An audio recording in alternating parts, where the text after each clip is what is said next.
Hola y bienvenidos a Flashback. I find music a useful distraction. Hoy hablaré de The Killer, El Asesino, la última película de David Fincher, protagonizada por Michael Fassbender con la participación estelar de Tilda Swinton. A modo de sinopsis, la película va sobre este tema. Después de un fatídico error, un asesino a sueldo se enfrenta a sus jefes y a sí mismo en una persecución internacional que, según él, no es personal. Revisando alguna que otra página web he encontrado otra sinopsis que me parece que también es interesante por lo menos tener en cuenta para entender un poco la totalidad del tema que está abordando aquí Fincher en esta película. Un asesino comienza a resquebrajarse psicológicamente a medida que adquiere conciencia, a pesar de que sus clientes siguen demandando sus habilidades. Como bien nos dice la sinopsis, la película pues se centra exclusivamente en la figura de este asesino a sueldo, este hitman, que pues recibe encargos de clientes, en este caso clientes de bastante nivel. Estamos hablando de un asesino que se codea con la crema innata, lamentablemente, para llevar a cabo pues sus asesinatos. Lo que quiere aquí contarnos Fincher es un poco ese momento en el que este asesino en serie comienza a tener unas ciertas dudas en cuanto a por qué lo hace y las motivaciones que llevan a él a ganarse la vida de una buena manera en términos económicos, pero desde una moralidad pues bastante dudosa, puesto que obviamente su trabajo como asesino es solamente disparar y eliminar a personas a las que sus clientes pues les encargan que las borre del mapa sin ni siquiera preguntar por qué ni a qué se debe esta necesidad de matar a una persona, con lo cual esto ya comienza a acarrearle como un cierto peso en su conciencia, en su estructura moral y ética, y esta cierta conciencia del mal que está llevando a cabo ya comienza a pasarle factura en términos psicológicos. La película de Fincher toma como punto de partida la novela gráfica The Killer, escrita por Alexis Noland e ilustrada por Louis Jacamon. Esta novela gráfica pues sirve un poco de base, pero Fincher pues obviamente la hace suya y la desarrolla más o menos llevándosela a su terreno, el cual pues en este caso implica un grado de minimalismo también en cuanto a los recursos y en cuanto a los personajes y sobre todo también en cuanto al diálogo. Es una película que tiene pues muy pocos diálogos, todo el tiempo estamos acompañando a Michael Fassbender en un monólogo interno que se desarrolla pues a modo de voz en off en la película y mediante el cual estamos asistiendo un poco como a su código ético, ¿no? Como a su mantra, en el que él está todo el tiempo diciendo, recordándose como las máximas. Por ejemplo, él va diciendo todo el tiempo stick to the plan, ¿no? Mantente siempre en el plan que has trazado, no dudes, y tiene como unas ciertas máximas como los mandamientos de Michael Fassbender, que nunca sabemos cómo se llama este asesino, solamente vemos que él utiliza diferentes alias y diferentes identidades falsas para moverse libremente por el mundo y llevar a cabo sus encargos. Todos estos nombres que utiliza falsos, según las palabras de Fincher, han sido como de alguna manera homenajes o guiños a programas de televisión. Con lo cual ahí también Fincher nos está dejando como una cierta nota un poco de homenaje o un poco de referencias a una cultura televisiva de hace décadas atrás. En mi opinión, la película tiene bastante que ver con un clásico del cine negro que es El Samurái, de Jean-Pierre Melville, o traducido al español El silencio de un hombre, en la cual pues también asistimos a la vida de un asesino en serie y de cierta manera también entendemos cuál es su estilo de vida y entendemos también que es un estilo de vida muy solitario. De hecho, la película arranca con una frase que está tomada del Bushido, ¿no? El código de los samuráis, que de alguna manera también yo creo que contiene o resume varias de las ideas centrales que están también en la película del asesino, que es justamente esta dificultad del samurái para sobrellevar la soledad. La frase es algo así muy directo y muy simple que dice: la inmensa soledad del samurái solamente es comparable con la soledad del tigre en la jungla. Este tema, pues obviamente el de la soledad, estamos ya desde el comienzo de la película del asesino intentando pues ponernos en esa situación en la que el asesino pasa días esperando a que se dé el momento correcto para tirar del gatillo, y entonces en esta vigilancia que él establece sobre sus víctimas pasa mucho tiempo solo, y justamente esto es lo que le hace cada vez, digámoslo de forma coloquial, comerse el coco o darle muchas vueltas a sus pensamientos, y justamente ahí es donde empiezan a surgir los primeros resquebrajamientos o las primeras fracturas con respecto a esa manera de actuar tan robótica, como si fuese una máquina de matar, que justamente le ha permitido llegar a tener pues esta fama de gran asesino y ser contratado por personas como muy adineradas. Entonces justamente esta misma capacidad para no tener ninguna empatía, para no sentir ninguna pena ni ninguna lástima por sus víctimas, es lo que le ha llevado a él a ser tan bueno en lo suyo. Pero justamente cuando empiezan a aparecer estos pensamientos es que él empieza a tener dudas, y esto es lo que le lleva a fallar en el encargo que básicamente da pie y es el punto de partida a toda la trama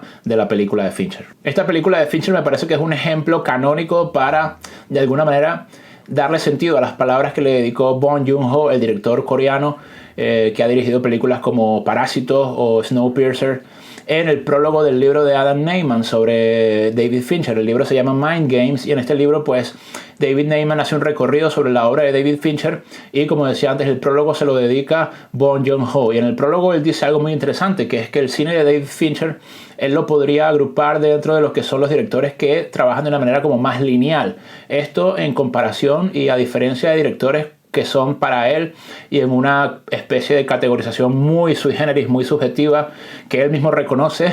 es por ejemplo el cine curvilíneo. Es un cine que pues es como una danza que se mueve por ondas y por olas, como el cine de Fellini. Por ejemplo, también películas del cine de Emir Kusturica, que también tiene como esta sinuosidad en la trama y en la representación, también en la puesta en escena, y todo parece que es como un movimiento, así como un ballet, como una danza. Para él el cine de Fincher es completamente lo contrario. El cine de Fincher es muy directo, es muy, en sus propias palabras, cortante. Él siente que cada vez que ve una película de Fincher cree que cuando termina ha sido cortado justamente por la precisión de la puesta en escena de David Fincher, por la precisión de las composiciones, por estos ángulos agudos, como él dice, de las composiciones de David Fincher, y por el trabajo de cámara que también es extremadamente preciso y perfecto. Esto no es una cuestión redundante, porque muchos directores de cine también intentan lograr este grado de meticulosidad y detallismo también en la forma en que trabajan y que todos los movimientos estén bien logrados, pero creo que Fincher lo lleva hasta un punto que es muy interesante y que vale la pena estudiar si te interesa el cine o si te interesa el trabajo del director, que creo que en este caso Fincher es un excelente ejemplo justamente de cómo el director puede influir muchísimo en todo este tono, en este ritmo y en toda la atmósfera que te transmite en última instancia. Y esto creo que lo logra porque técnicamente es un director que es bastante sobresaliente. Tiene un dominio del estilo y un dominio de la técnica que creo que está pues en el Olimpo de los directores que actualmente están en activos, y esto lo ha venido demostrando por muchos años, pero creo que especialmente en esta película de The Killer, justamente porque es muy esencialista también, no le sobra nada. Es una película que parece sencilla y en realidad a nivel de historia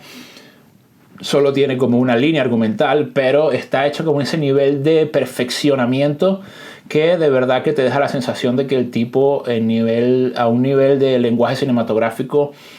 es capaz de reducir a la mínima expresión, a la expresión indispensable para que la película se cuente. Y esto, en mi opinión, tiene también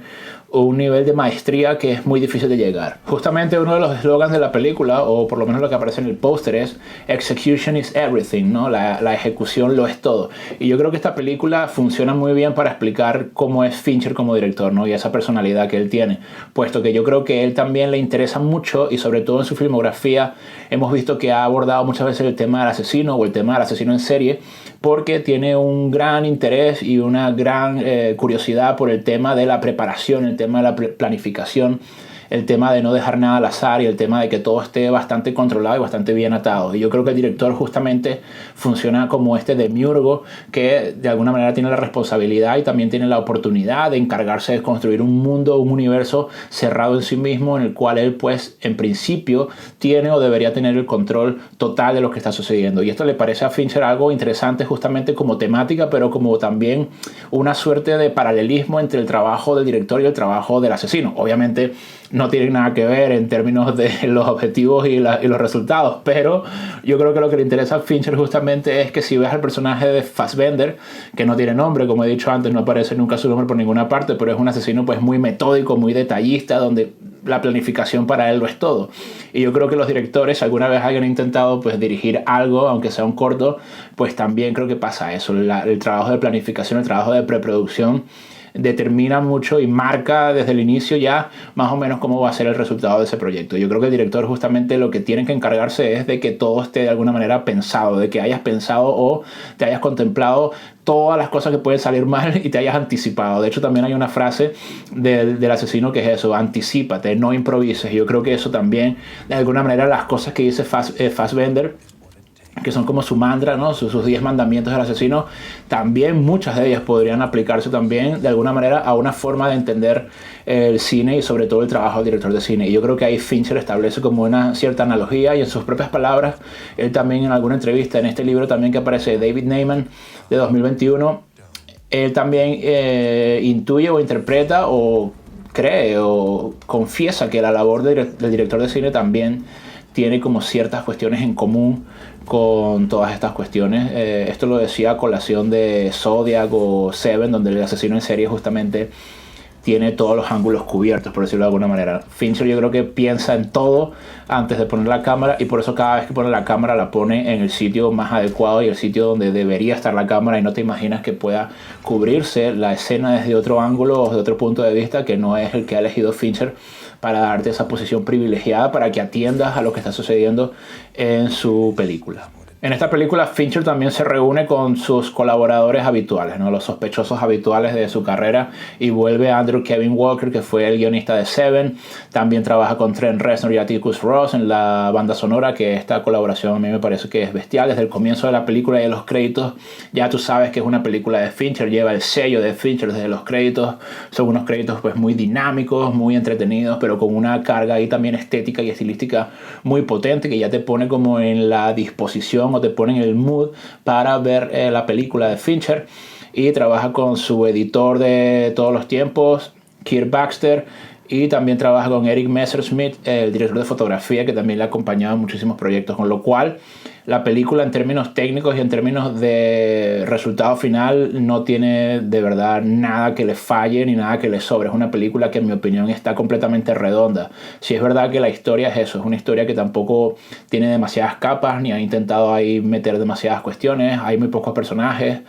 Básicamente seguimos a Fassbender en una linealidad, como decía Bong Joon-ho, que va desde el punto A hasta el punto B prácticamente sin obstáculos. O sea, es una película muy directa, muy plana, como dicen los americanos, muy bold, pero creo que en ese sentido, en ese grupo de películas que están hechas con esa aspiración, esta película es, en mi opinión, sobresaliente. Por último, me pareció interesante mencionar que esta película, en mi opinión, también reflexiona sobre el paso del tiempo. Si recordamos justamente las referencias y las similitudes y relaciones que tiene con la cuestión del samurái, no solo por la película de Jean-Pierre Melville, sino por la cuestión de la soledad y cómo el samurái pues, es un guerrero que tiene de alguna manera que enfrentarse a dos luchas, ¿no? La lucha externa, la lucha que tiene contra sus otros contrincantes como guerrero, pero la lucha también psicológica o en su psique, que es como esta batalla entre no perder la cordura y mantener pues, la calma y la paciencia ante tanto tiempo de soledad y tanto tiempo de estar consigo mismo, que eso puede ser bastante peligroso para la salud mental. En este sentido me parece que el asesino de Fassbender, este personaje principal, está también como en un cambio de siglo, ¿no? Por decirlo de alguna manera, está como en un momento en el que hay un cambio de paradigma, hay un cambio de zeitgeist, y él está reflexionando un poco sobre que ya quizás es el momento de dar un paso atrás. Y eso tiene que ver también con los samuráis, porque muchas de las películas de samuráis famosas, sobre todo algunas de las que hizo Kurosawa, plantea ese dilema también, esa cuestión de que el samurái quizás ya estaba siendo obsoleto y que su utilidad y su fin en el mundo pues estaba llegando pues a un cambio de norma, y en el que eventualmente iban a desaparecer estas figuras, y fue lo que terminó sucediendo. Entonces en este caso creo que Fincher también hace como una relación con ese tema a una escala mayor, en el sentido de que este asesino parece también que está a las puertas de su retiro, está ya pensando que ya ha hecho lo que tenía que hacer y que ya no puede de alguna manera como adaptarse a este nuevo paradigma, a este nuevo momento, a este nuevo cambio de era, y lo mejor para él entonces sería dar un paso al lado y retirarse y irse a la República Dominicana, donde está ahí con su mujer, y pues tratar de vivir la vida. Esta es una película, sin hacer demasiados spoilers, que va sobre la venganza, básicamente. A partir de este momento fatídico en el que Fassbender falla su encargo, pues comienza una persecución hacia él pues para eliminarlo del mapa, y él lo que tiene que hacer entonces, lo que se plantea, es como le han hecho daño a su pareja, han ido a su casa y han intentado asesinarle y no le han encontrado, sino que han prácticamente dejado en un estado muy grave a su mujer. él pues se dispone a seguir el rastro de vuelta a ver quién fue su cliente, pues él no sabe exactamente quién le había encomendado ese asesinato, y en este camino de vuelta pues va ajusticiando a todas las personas que estaban involucradas en este complot para deshacerse de él. Pues si no la han visto todavía, de verdad que la recomiendo. Es una película que a mí me encantó demasiado, no solo porque soy un fanático acérrimo del cine de David Fincher, sino porque creo que es una película que se disfruta mucho y está muy bien hecha, y a mí se me pasaron las 2 horas en la sala de cine pues bastante rápidas y bastante amenas. Bueno, si ya viste El asesino de David Fincher, coméntame aquí qué te pareció la película, qué te parece lo que he dicho acerca de su estilo. Y por favor, si te gusta el vídeo, dale a me gusta y suscríbete a mi canal para que recibas notificaciones de los próximos vídeos. Muchas gracias y hasta luego.